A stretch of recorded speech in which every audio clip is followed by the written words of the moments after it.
Sí, sí, estoy cargando. No.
Atento, Germán. Sí, adelante. Pregunta a Cabuz en San Concentrado si vuelve de vuelta ahí al sector de Mirador.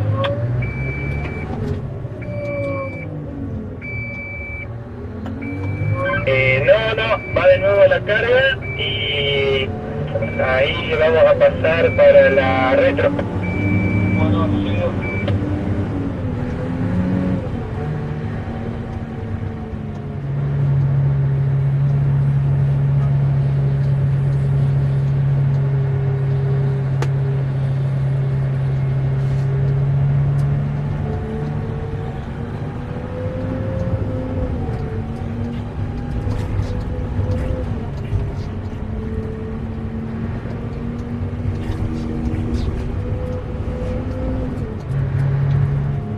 Juan, ¿dónde estás vos? Debajo de la GC 10. Ahí no estamos arribando. Boca. ¿Ya retiraron las cámaras del camión? No. Creo que no. Todavía está en el camino. Ah, listo.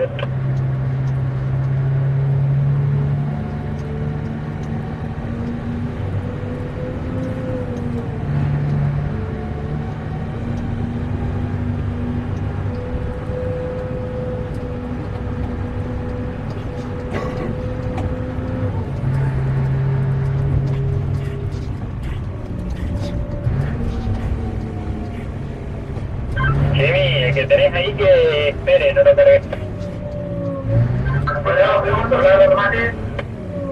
Hacete una bajadita.